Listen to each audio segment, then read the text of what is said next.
Hello दोस्तों, आप सभी का स्वागत है हमारे YouTube channel learn for JNB में। दोस्तों, अगर हम नवोदय विद्यालय एंट्रेंस एग्जाम का प्रिपरेशन करें तो हमारे YouTube channel learn for JNB को सब्सक्राइब कर लो। दोस्तों, अगर वीडियो अच्छी लगे तो लाइक और दोस्तों के साथ शेयर करना ना भूले। तो दोस्तों, आज के वीडियो में लोग बात करेंगे लौसा तथा मौसा चैप्टर 4 के बारे में। इसका पिछला चैप्टर था गुणनखंड और तथा गुणज का, जो हम लोग बढ़िया से उसको कवर कर चुके हैं लोग। तो आज इस वीडियो में बात करेंगे लौसा तथा मौसा के बारे में और बढ़िया से कुछ क्वेश्चंस भी करेंगे लोग इसके बारे में। तो दोस्तों, वीडियो को स्टार्ट करते हैं लोग, देखते हैं लोग कि क्या होता है ये। देखिए, पहला बात कि लौसा तथा मौसा हेडिंग है। हेडिंग अगर आपका जो है उसके बारे में आपको पता होना चाहिए। तो पहले हम बता देते हैं कि लौसा होता क्या है। लौसा मतलब होता है लघुत्तम समवर्तक। तो देखिए, लघुत्तम समवर्तक क्या है? दो या दो से अधिक संख्याओं के सबसे छोटे उभयनिष्ठ गुणज यानी कॉमन मल्टीपल। उभयनिष्ठ गुणज आपको बता रहे हैं हम कि जो दोनों दो या दो से अधिक संख्याओं में जो कॉमन होता है, जो एक जो संख्या जो दोनों एक जो अंक जो दोनों संख्याओं में हो, उसे हम लोग उभयनिष्ठ बोलते हैं गुणज। कॉमन मल्टीपल को ही एलसीएम कहा जाता है। एलसीएम का फुल फॉर्म होता है लोवेस्ट कॉमन फैक्टर। जैसे कि जो लौसा होता है, लौसा उसको हम इंग्लिश में बोलते हैं लोग एलसीएम। तो एल का मतलब क्या होता है? लिस्ट या लोवेस्ट, कुछ भी बोल सकते हैं आप, लिस्ट या लोवेस्ट। सी से क्या होता है? कॉमन। लिस्ट या लोवेस्ट एल से होता है, सी से होता है कॉमन और एम से होता है मल्टीपल। ठीक है, लिस्ट लोवेस्ट कॉमन मल्टीपल। ठीक है, ये होता है लोवेस्ट कॉमन मल्टीपल, इसके मतलब होता है। तो आपको ये अगर समझ में नहीं आया तो अब समझ में आएगा कि इसका मतलब हमने क्या बताया था आपको। ठीक है, इसको मिटाते हैं लोग और देखिए, बोल रहा है कि find the list common multiple. ठीक है, मतलब 8, 4, 6 का। इसमें क्या बोल रहे हैं? गुणज। उसके गुणज, पहले गुणज बोल रहा है ना, इस गुणज। तो हम 8 के गुणज लिखेंगे। 8 का गुणज क्या हो जाएगा? 8 का गुणज हो जाएगा आपका 8। खुद कोई भी संख्या स्वयं की गुणज होती है। ठीक है, तो 8 हो गया इसका स्वयं का गुणज। 8 दूना के 16 हो गया, 8 3 के 24 हो गया, 8 4 के 32, 8 5 40 और डॉट डॉट डॉट। मतलब कि आगे बहुत सारा है जो आप अनंत तक। ठीक है, अब देखिए 4 का क्या होता है? 4 के में 4, 4 दूना के 8, 4 दूना के 8, 4 3 12, 4 4 के 16, 4 5 20, 4 6 के 24, 4 7 28 डॉट डॉट डॉट। ठीक है, कि अभी बहुत सारा है। 6 के में 6, 6 दूना 12, 6 3 18, 6 4 के 24, 6 5 30, 6 4 का 36 डॉट डॉट डॉट। ठीक है, कि अभी आगे बहुत सारा है। ठीक है, तो इसमें देख लो उभयनिष्ठ कौन है। देखिए 8 इसमें है लेकिन 8 इसमें नहीं है, तो उभयनिष्ठ नहीं है।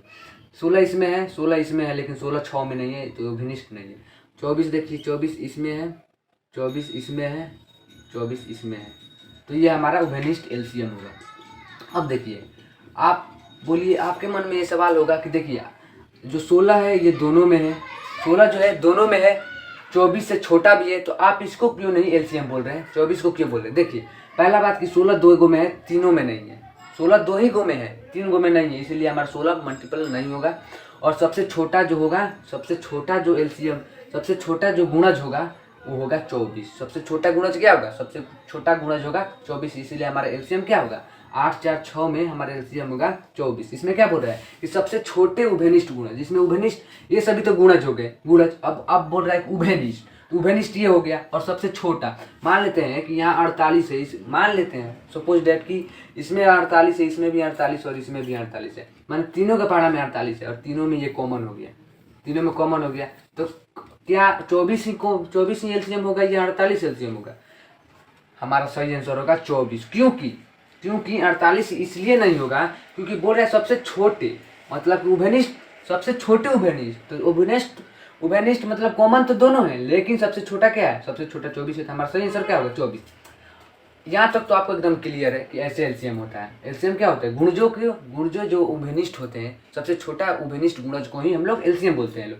अब बात आ रहा हुआ कि अगर एग्जाम में ऐसे करने बैठे लो हम लोग कि इसका गुणज निकालने बैठ गए लो, तब तो एक ही क्वेश्चन में पूरा मतलब कि टाइम बीत जाएगा। तो इसका भी दो मतलब नियम होते हैं। क्या नियम होते हैं आपको हम बताते हैं। देखिए, इसके 2 नियम होते हैं। ठीक है, ये एलसीएम निकालने के 2 नियम होते हैं, तो देख लेते हैं दोनों नियम है क्या।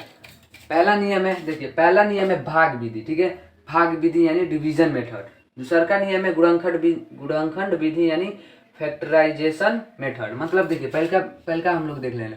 पहले वाला क्या है? भाग विधि। सबसे आसान होता है भाग विधि, समझे?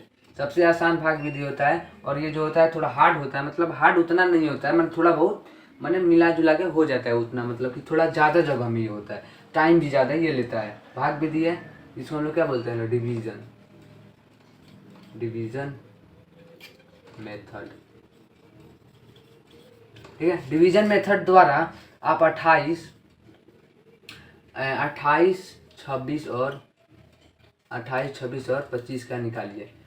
इसके भाग विधि द्वारा तो हम लोग कैसे निकालेंगे, भाग विधि ऐसे होता है, ठीक है। अब तीनों को एक गाड़ी में तीनों को बैठा लेंगे लो, जैसे ये गाड़ी हो गया, तीनों को बैठा लेंगे लो, 2 से कटाएंगे लो पहले, कि 2 से आपको कटना है, तो जो 2 से कट रहा है तो क्या होगा, 2 से 1 होगा, 2 के में 2 और 4 दूना के 8, ठीक है। 14 दूना 28 हो गया, 2 एक में 2 और 3 दूना के 6, 13 दूना 26 हो गया।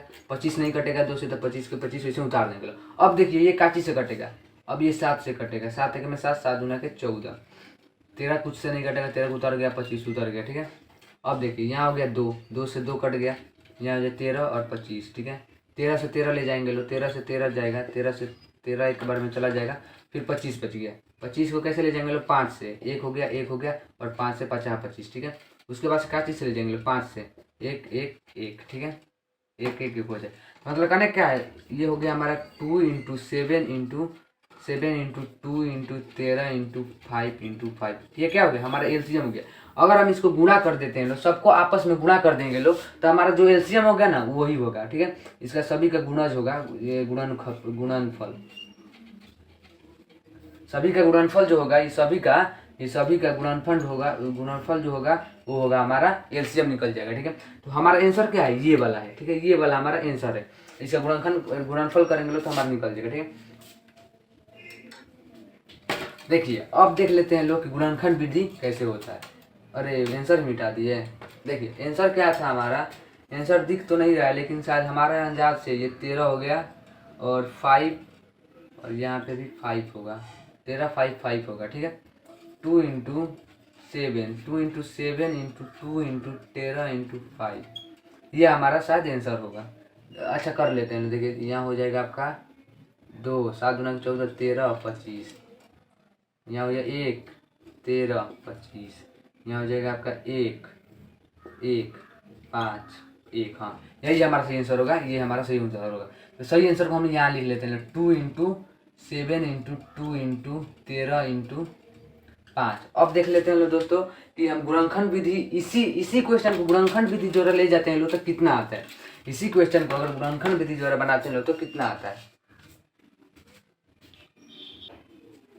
तो देखिए इसको हम लोग करते हैं लोग, ठीक है, भाग विधि को मिटा देते हैं। भाग विधि द्वारा हमारा इसका कितना आंसर आया था, डिवीजन मेथड द्वारा 28 26 और 25 का कितना है, इतना आंसर आया था। तो ये हम लोग गुणनखंड कर लेते हैं, क्या कर लेते हैं लोग, गुणनखंड विधि, ठीक है। गुणनखंड विधि द्वारा इसका कितना आंसर था। तो देखिए भाग विधि में क्या था कि हम सबको एक गाड़ी में बैठाए थे, सबको एक गाड़ी में बैठाएंगे, लेकिन ये क्या बोल रहा है कि अब गुणनखंड विधि में हम एक गाड़ी में नहीं बैठेंगे, हम अलग अलग अपना अपना गाड़ी किन लेंगे लोग, ठीक है। तो ये अपना अपना गाड़ी खरीद कर अब अलग अलग बैठ गया लो, ठीक है। तो इसको हम लोग 2 से ले जाएंगे लो, सबसे छोटा अभाज्य संख्या से ले जाएंगे, मतलब अभाज्य सबसे छोटा संख्या से ले जाएंगे लो हम, तो 2 से ले जाएंगे लो, तो 2 से कट रहा है, तो क्या होगा 2 1 में 2, 2 दूना 4 दूना के 8, 14 दूना 28, ठीक है। फिर 2 से ले जाएंगे तो 7 दूना के 14, फिर 7 से 7 से कटेगा तो 7 से कट गया। फिर यहाँ 2 से ले जाएंगे तो 2 1 में 2, 2 से ले जाएंगे तो 3 दूना के 6, 13 दूना 26, 13 दूना 26। फिर इसको 13 से ही ले जाएंगे, क्योंकि देखिए अगर ये 2 से कट रहा है तो 2 से ले जाएंगे लो, 3 से कट रहा है 3 से ले जाएंगे लो, खुद से कट रहा है तो खुद से इसको कटाएंगे ना। फिर इसको देखेंगे, इसको हम लोग 5 से ले जाएंगे लो, ये 2 3 4 से तो कटेगा नहीं, ये 2 3 4 से नहीं कटेगा, डायरेक्ट 5 से कटेगा, ठीक है। तो 5 से 5 कट गया, ठीक है।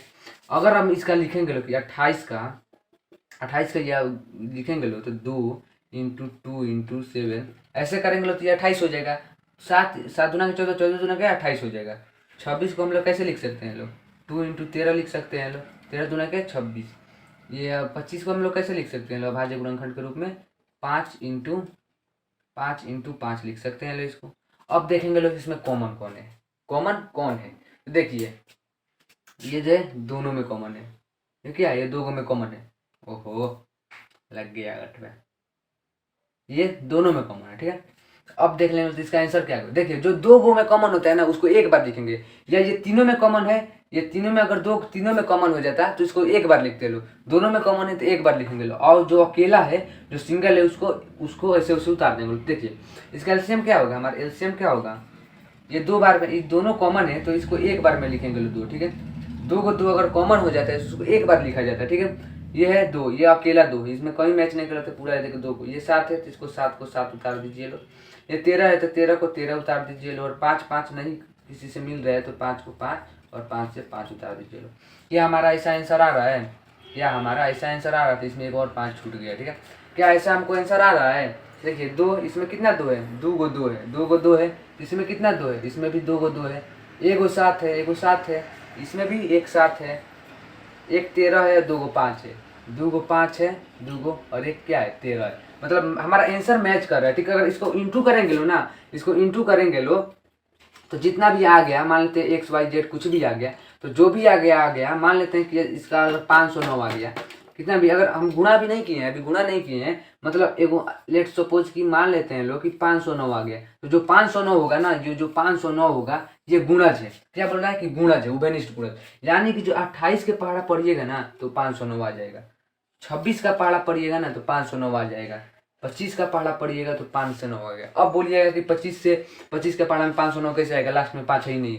हम तो मान के रखे थे ना, कि मान के रखे थे कि मान लो इसको गुणा करने पर 509 हो गया, गुणा करने पर कितना भी आ जाएगा ना तो इसका गुणज होगा, माने 28 का गुणज होगा 509, 26 का गुणज होगा 509 और 25 का भी गुणज होगा, माने तीनों का गुणज जो होगा वो 509 होगा। अगर 509 इसका आंसर आ रहा है तो, लेकिन इसका आंसर कुछ और आएगा। ठीक है, और ऐसे अगर इस गुणनखंड को मिलाएंगे लो तो ये दोनों समान हो रहा है, ये दोनों क्या हो रहा है, समान हो रहा है, समान हो रहा है। मतलब कि आप भाग विधि या गुणनखंड विधि किसी भी विधि से बनाइएगा आंसर उतना ही आएगा, एलसीएम उतना ही आएगा।